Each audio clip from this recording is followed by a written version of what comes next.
welcome to another edition of Lovin Daily. I'm Tim, joined today by Julian, and these are our stories for today. Former police commissioner mentioned hundreds of times in Melvin Theuma tapes. Maltese bar owners fear closures will destroy their livelihoods.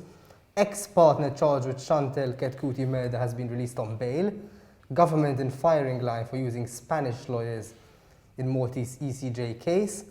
And Maltese religious figures stoke public outcry over controversial comments. Let's get into the first story, Joe. Okay, so our first story details former police commissioner Kotaya being mentioned hundreds of times in recently unearthed tapes belonging to Melvin Theuma, the middleman turned state witness in the assassination of Daphne Caruana Galizia. So essentially, these new tapes form part of recordings lifted from Theuma's devices when he was arrested in November 2019.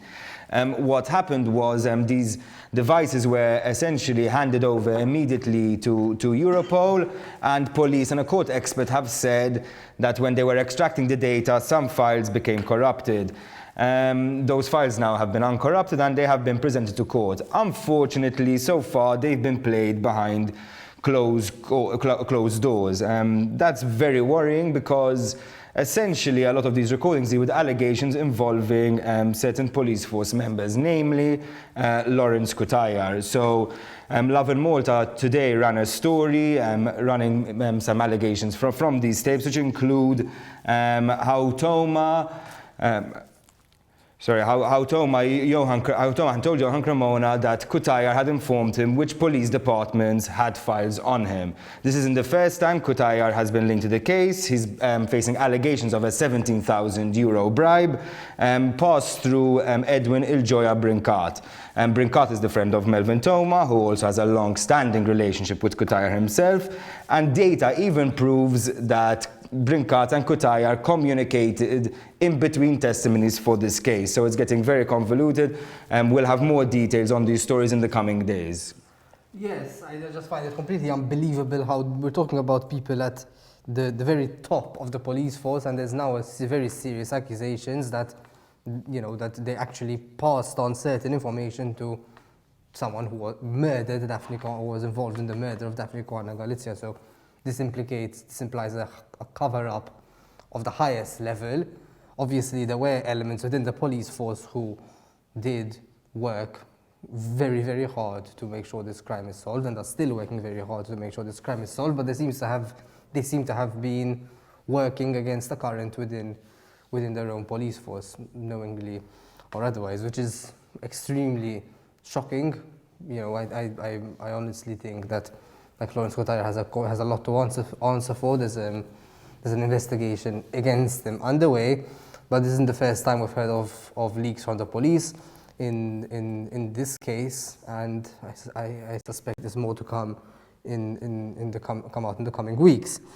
But moving on, so after the government decided to close down bars effective as of tomorrow to deal with the latest surge in COVID-19 cases, bar owners have spoken out about how, obviously, that these measures are going to really damage them, their livelihoods. They have bills to pay, loans to pay off, salaries. They've also paid for their stock of beers, and they have to get rid of them within a few days. And even though the government is saying that this is only going to last a month, the reality is no one really knows, because it could last on for longer. And they're also calling out some contradictions in this law, specifically about how snack bars are not allowed to serve alcohol at all, and they must close their doors until 11 p.m, while restaurants have no restrictions whatsoever, which means they can stay open till as long as they like and are allowed to sell alcohol.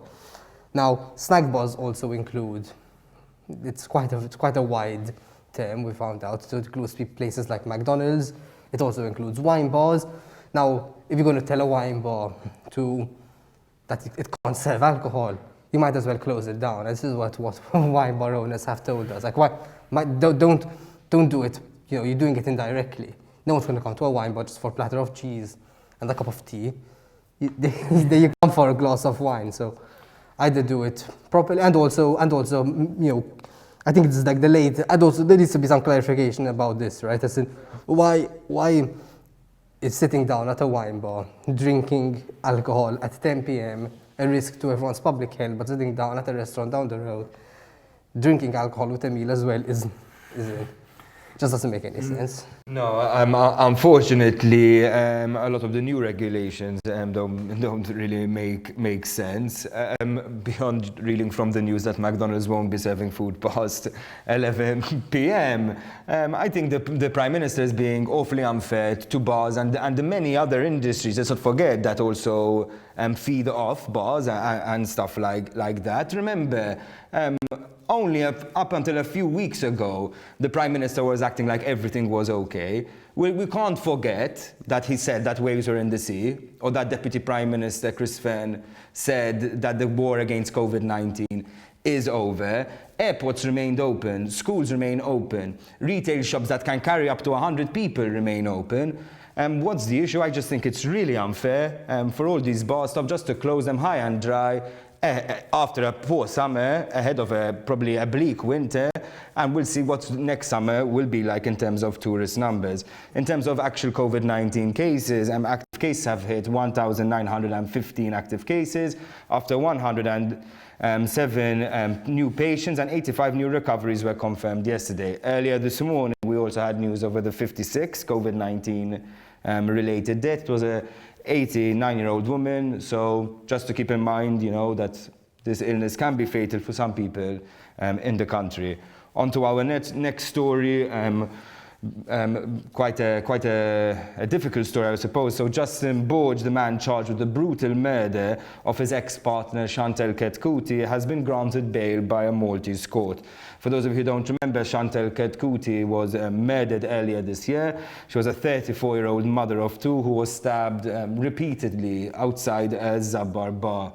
For those of you who don't remember, there were some very gruesome details from the case, like how Chantelle had the knife stuck in her head for days after the incident until she finally succumbed to her injuries. Borg himself turned himself into police and was eventually charged with a plethora of crimes, including murder.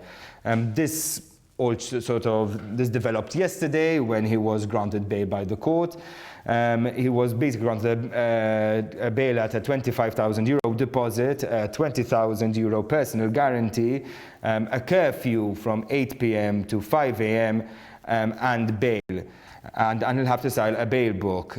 So there was actually quite a lot of controversy about this online. I think comments boards were quite shocked by the decision, but I think it's important to understand as well that the magistrate herself had arguments from both the prosecution and defense to why this man should no longer be granted bail. The prosecution essentially argued that the presumption of innocence reigned supreme. There were no civilian witnesses left to testify, and that Borg would actually prove that he would follow his sort of bail conditions to the law.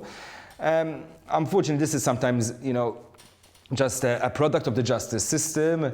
I don't know what you think about it, Tim. Well, yeah, there's the right to presumption of innocence, but there's also the right to live in a country where murderers aren't roaming freely around the streets. We know how long court cases can drag on for, how lawyers manage to find any excuse to delay a case.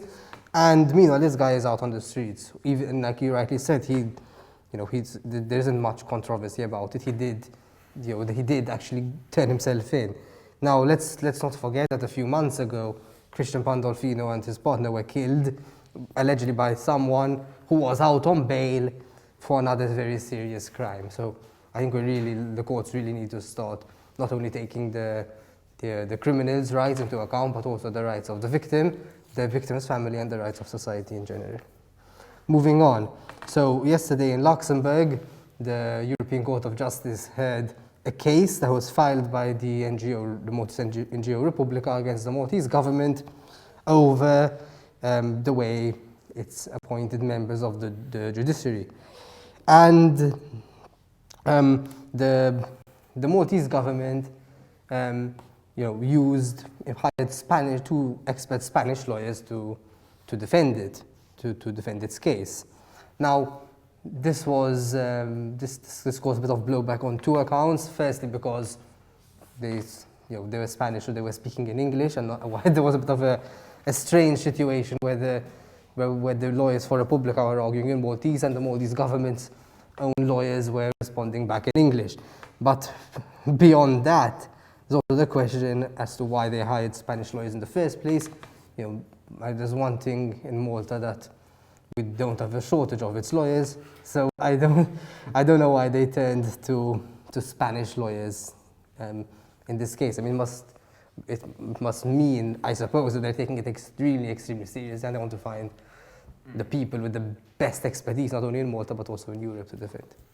It also, I think, speaks to quite maybe an interesting analysis of the case, maybe why Republic are looking at it maybe from a local context with local laws coming into play. Maybe Abel and the Maltese government are looking at the issue from maybe more of an international context. We'll see how it develops. Let us know what you think about the case in the comments below. Should the Maltese government have employed Maltese lawyers to speak in English? Our last story of the day, so quite a few religious figures landed themselves in hot water.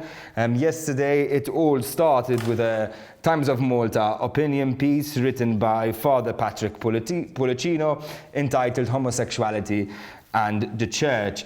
So this opinion piece came soon after Pope Francis declared that civil unions between gay couples was completely fine. I mean, I can't believe it actually took him so long to finally say it, but Father Patrick Policino completely disagreed, saying homosexuality is wrong, it's contrary to the natural law, and could also be a damage for society. Obviously, the opinion piece got quite a strong backlash online. MEP Frantrana Cyrus Engere said something. Chucky Bartolo also wrote quite an illuminating piece, a post about it. But I think the biggest reaction was, say, for the Allied Rainbow community, who even said that they would boycott the Times and any advertiser who supports the Times of Malta. So a really interesting sort of case about free speech in Malta, but it was just the start, right?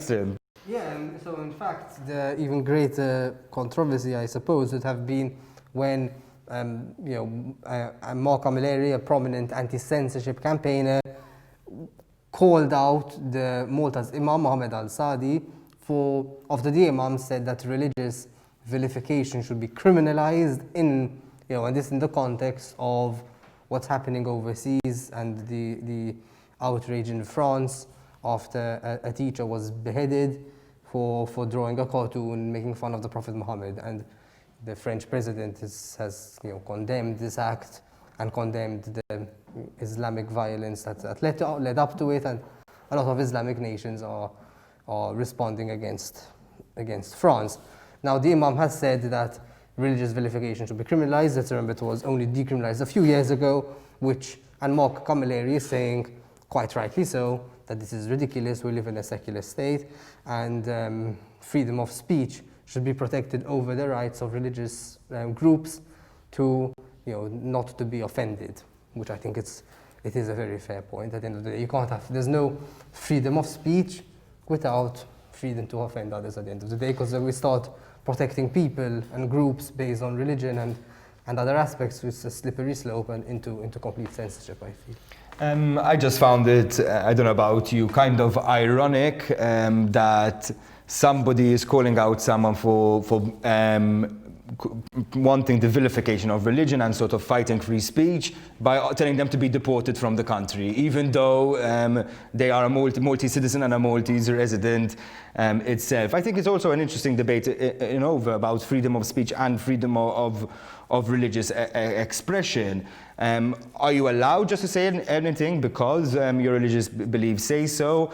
At the end of the day, both of these men, the Imam and the Father, are generally just representing their faith. While their discourse is certainly dangerous, maybe we should look at maybe secularizing Malta a lot further, maybe separating ourselves from religion and state. These are, at the end of the day, some of their faith's fundamental beliefs. Quite a meaty episode. Let us know what you guys think in the comments below about everything we've discussed. That's it from me and Tim today, and have a day full of lovin'.